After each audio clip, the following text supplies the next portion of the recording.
So we had gone into a 20-week ultrasound, and the doctor came in and sat us down in a room and told us there's some complications with your baby. She's got some fluid in her brain, a midline heart, and her kidneys look dilated. At that point, they had told us, that what she had pretty much was not conducive for life.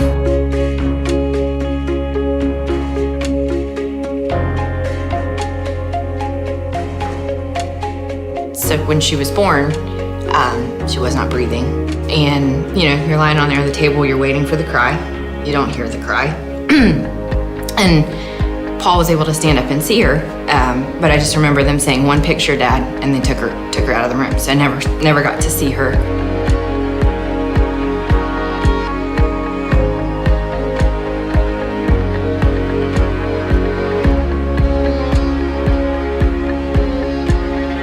Sitting there at that moment, it was surreal, because you're like, what is going to happen?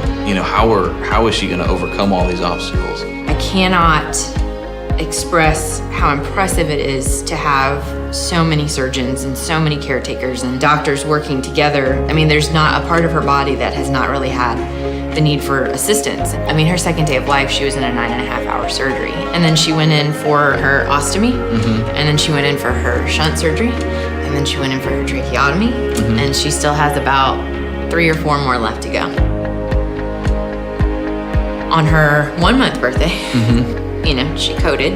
Dr. Mocker was trying so hard to re-intubate her, and her nurse, Josh, was there doing chest compressions for 20 minutes. We later found out. That was very telling for us, because it's a very emotional, gut-wrenching moment as parents to literally watch your child die on the table.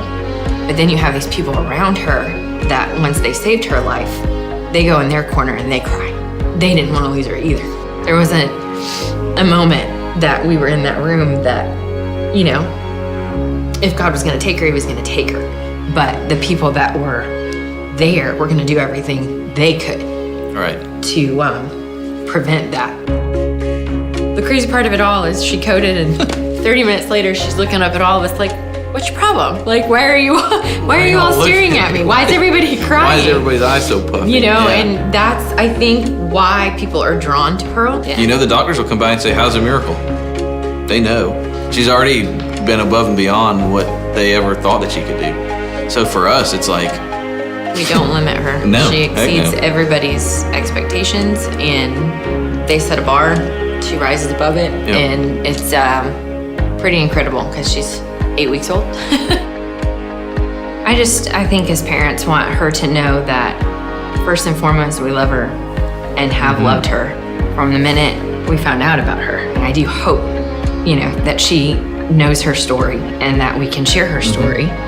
And I just want her to be proud and to know that, she is just the epitome of, she's a miracle. Without a doubt, yeah, that would be the one word I would describe. It's just how proud I am to be her father.